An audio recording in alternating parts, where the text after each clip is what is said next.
So we are here. We are approaching the end of the event. Just 1 hour left. On the parallel session, there is only one session this time in parallel. So you have how to double your productivity in 12 months. And the story comes from the InPost group in Poland. And here on the main stage, I would like to welcome Michael Ballet and Renee, who's going to be moderating him. Hello, Michael. Hello, Renee. Hey, Roberto. Good afternoon. Thank you for being with us. Michael is going to be talking to us about what can Lean do for you. Absolutely. I think it's going to be a great way to end this event, or at least approach the end of this event. Thank you very much. The floor is yours for the next half hour. I'd like to thank both of you for hosting this. I mean, organizing this. I think it's a spectacular event, and I love it. Thank you. Thanks, Michael. Thank you. So, I probably don't need to introduce you, but just in case no one knows you, you've authored many books, helped getting Lean started in France. Of course, your dad was a major contributor. You wrote how many books in the meantime? Do you remember? I don't know. No? You ask me like this, I have no idea. Well, it's 10 plus. A few. So, and you're probably writing another one. Well, the latest one came out in just there at the end of October on Lean and continuous improvement in hospitals. There you go. So it's great to have you here, Michael. We go back a long time, and it's a pleasure that you're willing to share your learnings. And you've been teaching and leading, helping, coaching a lot of CEOs doing this, so it's a pleasure. Feel free to share your screen, your presentation, and then we can get going. Q&A will be at the end of the session, so I will collect those. So Michael, you don't have to look at it. I will take care of it. The floor is yours. Okay. Can you see the presentation? Not yet. Oh.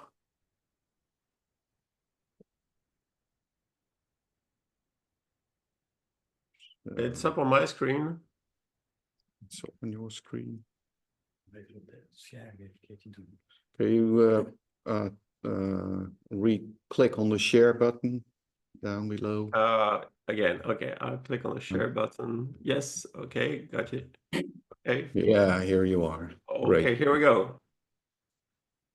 So thanks, Renee. Yes, I think when we started Lean here in France with my friend Godefroy, we had three questions basically, which is my father did huge Lean transformations in automotive suppliers, and one of the things is, could we turn this into a method? Could we capture this somehow? The second question is, how do we persuade more CEOs? Because if the CEO is not driving this, the project just, once the project stops, the forces of bringing it back to normal, just bring it back to normal. Yeah. And the third really difficult question was, clearly you need a sensei. And remember, we wrote the Lean Sensei and all this. But how do you develop senseis when you don't have access to the original senseis anymore? Because time goes, So 20 years later, this is where we're at. So the first thing is, when you talk to CEOs, what do they talk to you about? They talk to you about three things. They talk to you about market conditions.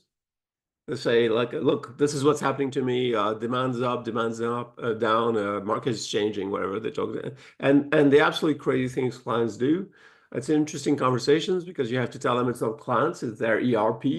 But this is the first conversation is, demand is up, demand is down, and should we change segment or whatever? The second discussion that comes up all the time is people. Say, why do they do what they do? What went through their mind? I mean, what happened? So there's a lot of discussion of who does what, how, why, who told them to do that, and the very interesting things people come up with that you'd never expected. And the third discussion, when you get through the first two ones, is like systems. And why do systems you set in place never work the way they should? This is actually a discussion we have amongst ourselves anyway on apps or whatever. It's like you try to do something simple, there's a system for it, and it doesn't work the way they should. So basically, these are the three main topics we need to address, which is how do we respond to the discussion on market conditions?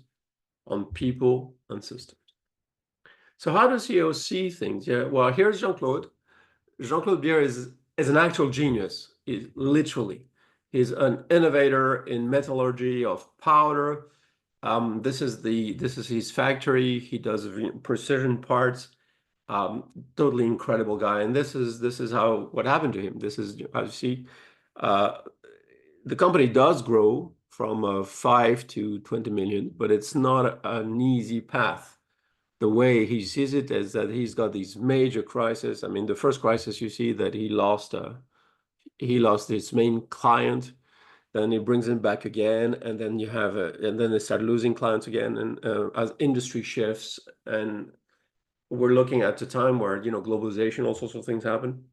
So these are the events of how he sees it, and for making it more legible, I put in these are the lean things he's done. His first drive went on quality, then flexibility, then standards. He's moved in on engineering.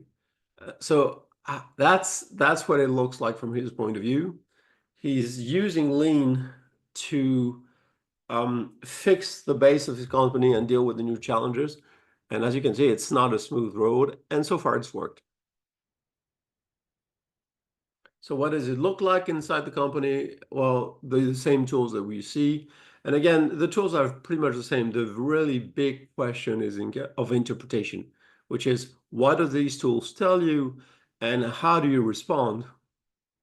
And here you have him with Kanban. And what he says to us is that, these are his words, it's not so much what lean does for us, but what it enables us to do. We are the only survivors of the French meme, which is the technology. The last competitor died in 2009, and we are the only ones in the world to make aircraft engines parts among the 4 to make nickel-free steel. We are considered to be the leading-edge precision parts manufacturer in weapon system, luxury aeronautics, and alloy deployment. So that he sees lean as the enabler, and in particular, he sees lean as the enabler that helps him deal with the unavoidable industry crisis as a small company with huge clients. I mean, these guys deliver to Safran, these guys deliver to Vuitton, these guys deliver to these enormous clients, and their ERPs, which means that they order for 2 years of parts and then disappear, and all these things happen. So here we have lean as not so much an optimization technique, but a resilience approach to handle the shocks of market conditions. He's wrote about it. This is his book here. It's in French. He's got a second edition now. It says Lean Today. And this is customer satisfaction and personal recognition with digital and green. So there you go. It's just got his own vision of lean, and he wrote it. The next company are two the loveliest people I know. There's Fabiano and Forio, and they run the Italian branch of an international group which is called THG, and basically it's a service company that does maintenance. And they have a very similar story.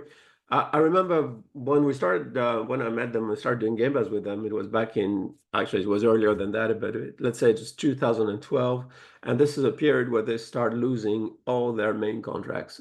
Because at the time, if you remember, petrol stations were owned by major oil companies. We had Shell stations and all these things, And suddenly in Italy, the major oil companies start divesting from that field. So they lose every contract. They lose every contract. And this is when they started working with independents. And this really came out, I was there, it came out of a lean discussion about value analysis and value engineering. And as you see here, you have the same coverage. You have the events that they keep happening. And then you have layer after layer of lean principles and techniques that they start adding into the business so that they sustain their growth. And their growth is really quite spectacular. And actually, they've just made a big acquisition. So now they're up to, I think, 200 million, something like that. So the same thing, it's like lean is the same thing. What it really does, it helps them be flexible as well as robust and keep their working methods while you have massive industry changes. So this is what it looks like. Italian lean has a flavor to its own. We do wonderful breakfast, and this is the warehouse. So you see 5S. This is what they have standardized across place. You see here Fabiano, who is the CEO. So they have here kaizen in every office, a kaizen board in every office. This is Fabiano teaching the TPS.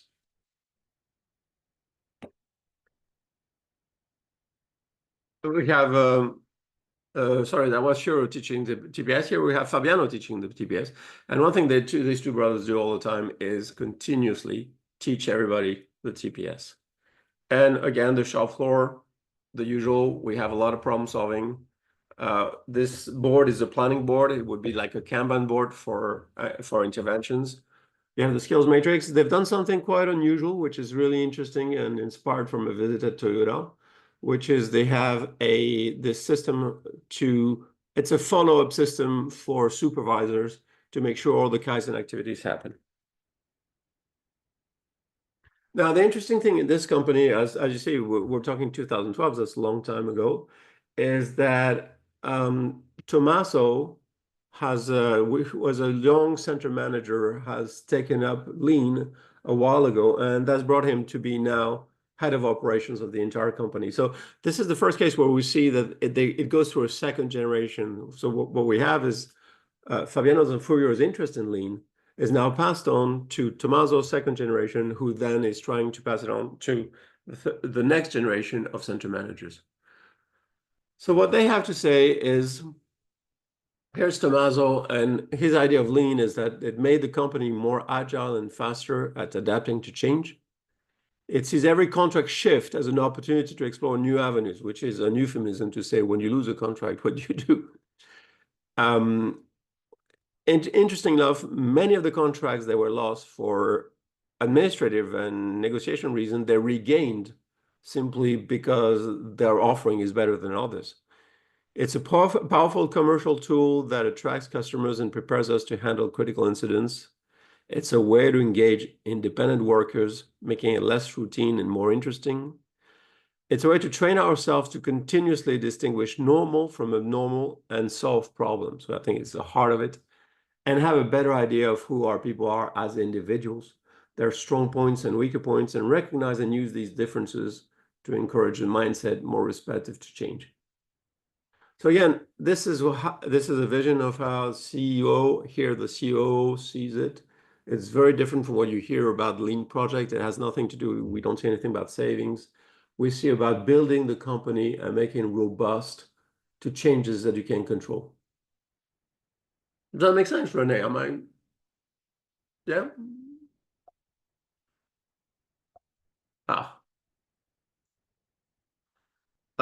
The first part of their story is we wrote it in the Lean strategy. This is now, I think, 2017. And it's translated into Italian here, and they use it. And translated by Arnaldo. Hi, Arnaldo. And it's ongoing. So here we understand the next part of what happens is that market conditions, people, systems. What you're looking at from the CEO perspective is that you have choices to make. At some point, you have decisions to make. Like, for instance, when the oil companies divest, what do? They had to turn to independent companies, which was a complete different offer. They had different preferences. There's people, and so you have culture. You need a lean culture. And Art Byrne talked about it yesterday. I mean, the culture that you install is very important. And systems, and you have an operating system. You need to fix your operating system.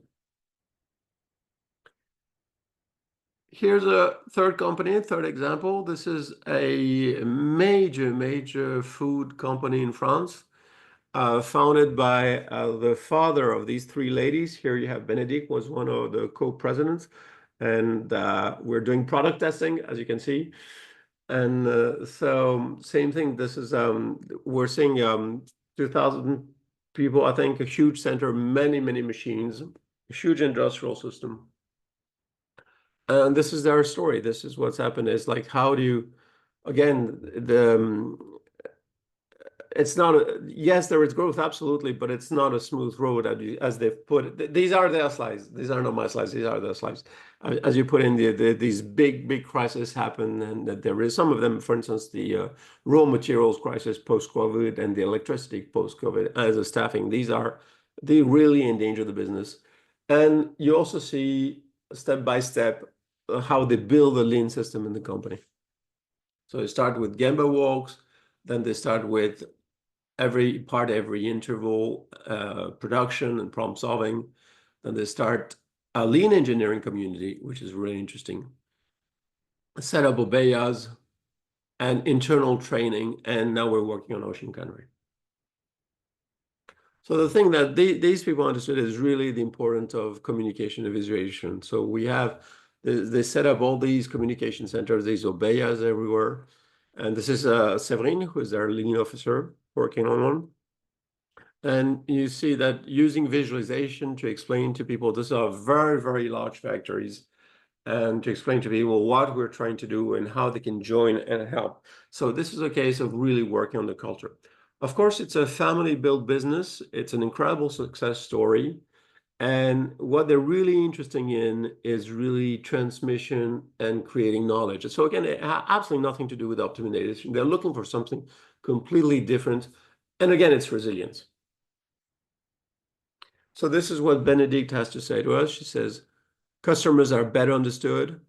We had much greater efforts on Gemba and safety. This has become a real priority. We're working very hard on this.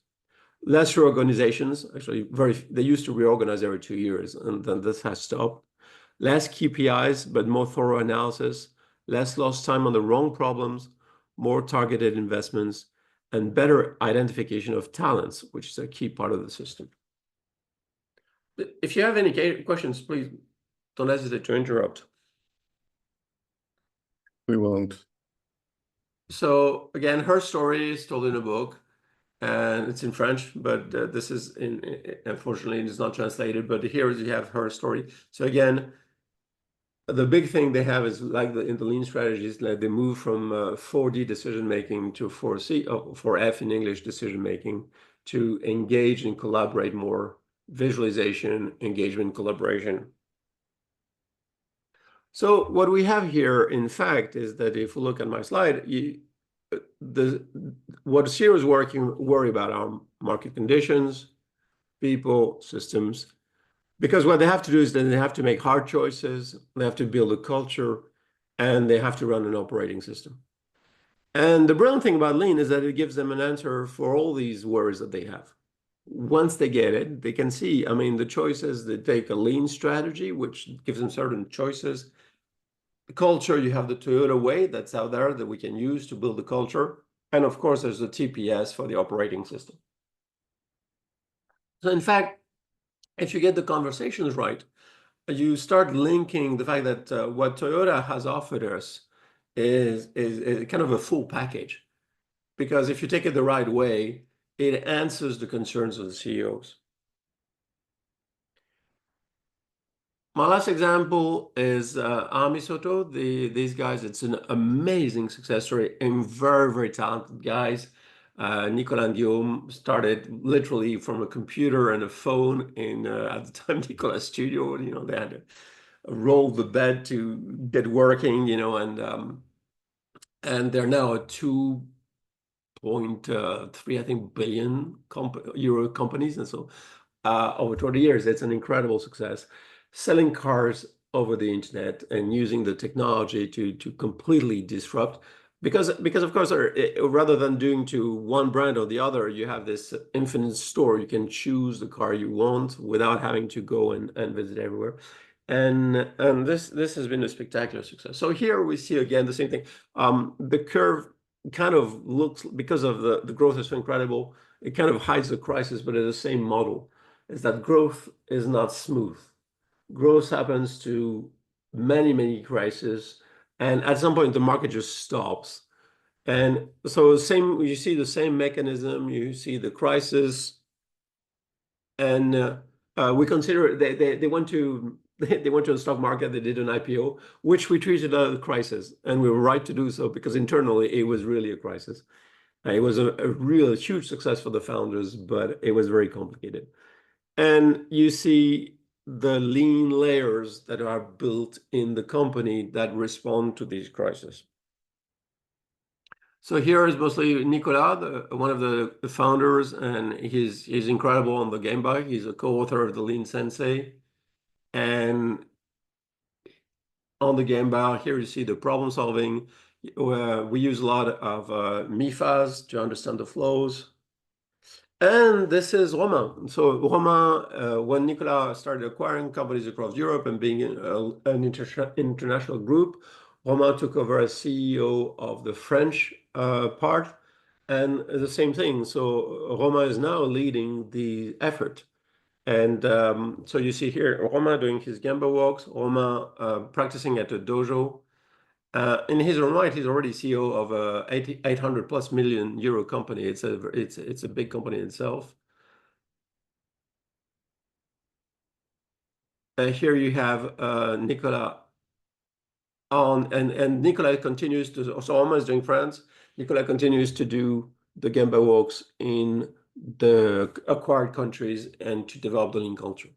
What Nicolas has to say is that what Lean gave him is he has a North Star, and it's a steady improvement on the North Star, which is NPS from customers, employee NPS, on which is extremely serious. He measures it every month, and he's very sensitive to this. And of course, EBITDA and growth, which is what his shareholders are asking him for. What he's looking for is a stability of operations and a can-help culture. How do you move to how do you get an international group where people help each other? And which is really what's happening now with the different countries are trying. When we had this terrible crisis and with floods in the factory in Valencia, with the recent floods in the Spanish branch, it was really, really interesting to see how the other CEOs of the other countries just pitched in. They'll discuss and really did everything they could to help Jose Carlos out there in Spain. Anti-fragile, oops. What happened? Anti-fragile, the ability to overcome deep crises such as COVID, IPO, and acquisitions in a market that as the worst of its history, half of our competitors have disappeared. And problem-solving skills for people, which enables them to have careers starting from the Gemba. And that's one of the unique things of this company. Progressively, we really take Gemba, and I can think of examples of people who start team leaders and really shop floor management and who are now our directors. So again, these stories have been told. Nicolas and I co-wrote the Lean Sensei and raised the bar. And we have a Chinese translation there because we're very proud of this. And so big hello to China. It's a lovely, lovely adventure. Just for a quick look, don't try to read it because it's not, but Nicolas really works on his lean program, and we're in phase 3. This is a ongoing A3. This is an A3 he has. So he uses his own techniques. This is what his A3 for lean in terms of as we keep growing the company, how do we evolve the problem? What do we do with it? So very quickly, what we've learned about building a lean program as opposed to having a lean project is the first step is to visualize processes and solve daily problems. When you do that, you start supporting kaizen activities. You want everybody to engage in kaizen. And then you have a problem. You need to teach management to orient kaizen. You need to teach management to realize what's a real kaizen, what's an administrative kaizen, and it's what Nicolas calls orient and support. Really, it's about customer quality and making work easier for teams, for people who work. And the next step is that we establish ways so that executives share the changes they put in their functions. This is very important, more collaboration. This is what we use Obeas for. So people tell each other, warn each other, I'm going to do this and that. And the last part is this whole program, what it does is enables us to change the business model, because any process has downsides, and we recognize the structural wastes that are in the system, in the model, And of course, we try to address them. So that's how we build a program. As you've seen with all these companies, you see this layered approach step by step. And one thing I was told by Sensei a long time ago is that better an imperfect tool applied wall to wall than a perfect tool applied here and there. So this is the idea. And we build these programs with the CEO and then with the next level. And this is, I'm really very happy with this, because this is, if you want to learn more about programs, here's this article in Plan Lean. And to finish, here is Romain, so next generation CEO, and Julie, who is also next generation sensei. And now, back in the old days, it was Nicolas and me in the same plant doing the same thing. It's great to see that there's a next generation happening with Romain and Julie, as you see, doing exactly the same thing, which is going to see people looking at problem solving, discussing and listening to what they need. So what does a lean CEO do? Well, the first thing they do is they remind everyone how lean is important. And people are really obsessed with accountancy and budgets and so on. And they find it it's interesting, because even when the CEO says it, they still find it different here. So the CEO teaches TPS, does briefs and debriefs, and remind important to everybody. They say, what you do is important, but here are the values that matter to us. Here are what our challenges and goals, and here's how you can participate. They clarify autonomy zones and communication zones. They tell people, well, if you want to participate to this effort, here's where you're autonomous, here's how you participate, and here's where you communicate.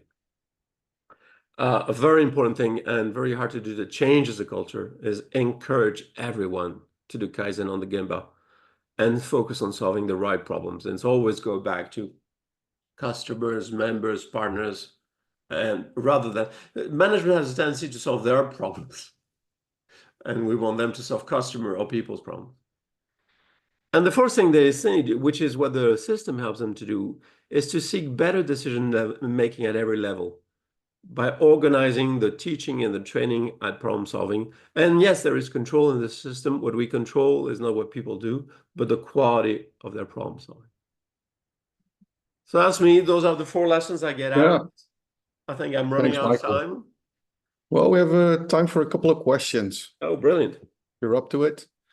Absolutely. So, first one's from Andrew Paris. Thank you, Michael, for this insightful and interesting presentation.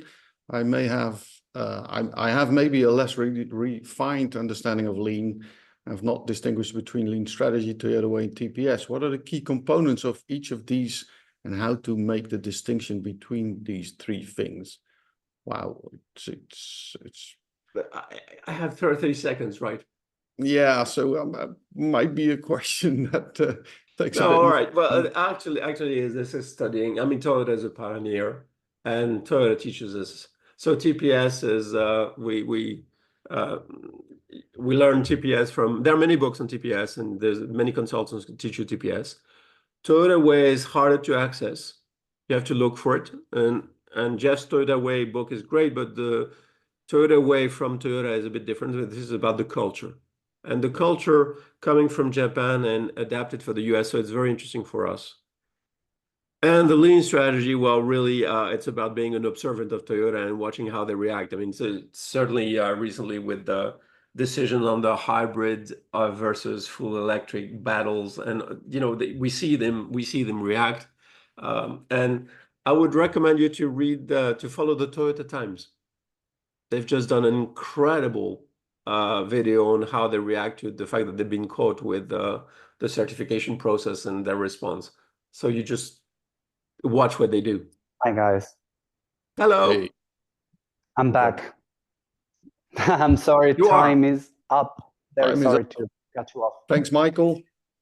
All right, cheers. I appreciate, Michael, you being here. Thank you for sharing your insights, as always. Thank you for inviting me. This was our last session. We have another half hour for closing, so please stay with us. Once again, thank you very much, Michael, and thank you, Renee. And have a good day. Renee, Roberto, see you. Bye.